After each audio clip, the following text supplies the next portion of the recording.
Hi everyone and welcome along to today's video. So I've been asked this question: is it worth getting a dehumidifier? Will it make my house any warmer?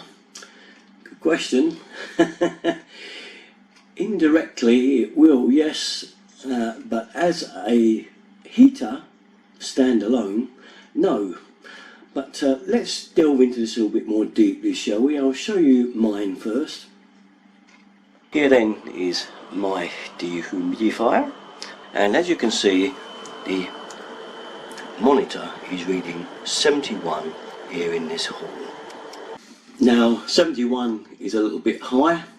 The recommended is between 40 and 60, 65 maybe, but 70 is almost okay, just a bit high. But the worse that figure is, the higher, the worse your house is going to suffer from other things, apart from not being that warm in the air. It's going to be damp and moist. You will suffer from mould. You'll get damp spots in the corners and things like this.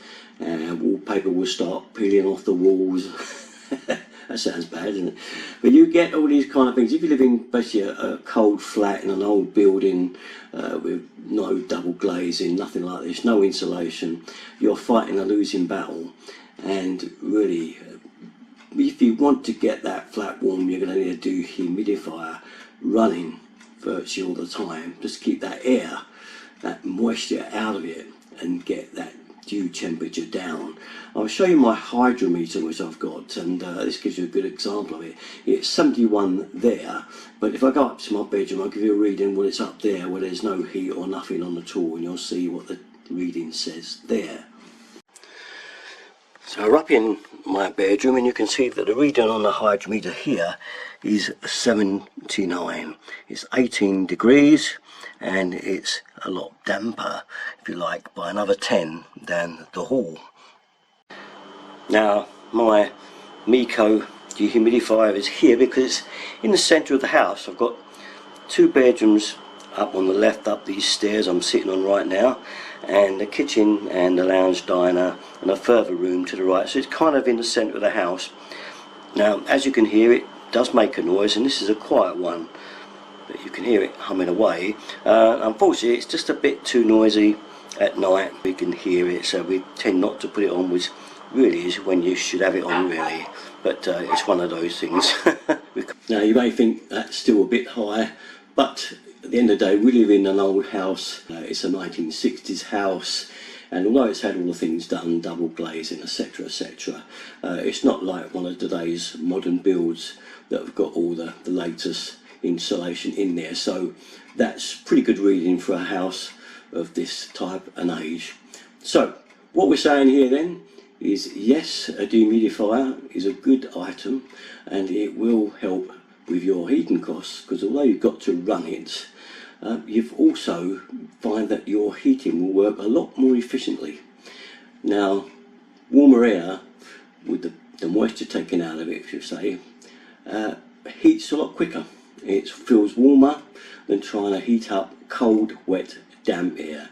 It's just one of those things, unfortunately, we have to live with here in England, especially when we get those cold, horrible, foggy mornings that reek with damp everywhere. I'm sure you've all seen your windows running sometimes in the morning with the old damp running down the inside, and that's just because of where we are in the world. Here in England we suffer from this, and that's one of the effects we get. Now another good thing that is handy with these things, and I'll show you this one. Here we are in the bathroom, and as you can see we have a few bits hanging up over the towel rail. Now quite often we bring another rack of stuff in here because the humidifier is very good at drying the washing and taking the moisture out of the air. So it really does help dry washing really quickly. And with this particular one that I've got there, the Miko, if I put the thing on a chair in the bathroom here, I can actually stick a hose on it and it will empty into the bath there. So one of the main drawbacks is, for me, the noise. Secondly, you've got to keep emptying it if you can't run a drain anywhere, because you move it around the house or whatever and there's nowhere to run it to anyway. And obviously it's going to cost you electric to run it as well. there we are then, the merits of the dehumidifier. As I say, I think if you live in an old house like ours, you live in a flat that's not got any proper insulation and things like this, or you've not got proper central heating at all, you rely on heaters stuck on walls and things, I think they're a must. They really do help get rid of that moisture, and I think it will save you money because you'll save on getting damp as well and having to redecorate the place, and also feel healthier, and that's another big point, because that damp, moist, wet air is no good for you whatsoever. It also makes spores. It's quite bad a thing to have in your home. So the dryer, or not totally dry, don't get me wrong, we don't want to go completely the other way, but we can get that humidity around about the 60, even down to 40 mark, then it's bang on, and you will feel better, healthier, and the house will feel the benefit as well, almost like it's saying, thank you guys for putting this in for me, I'm feeling much better. There's no more damp or mould coming on the walls because you're getting rid of all that mucky, horrible, damp, moist air for me. If one of these are for you, I believe if you live in a modern build house or flat, for instance, with all the latest insulation, it's not such a big requirement.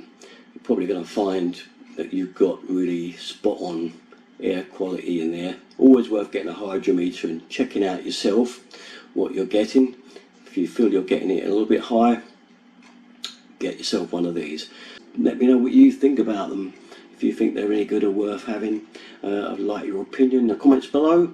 That's about it though. All my stuff, you know where to go. Usual place, Derek and 33. Thanks for watching, guys.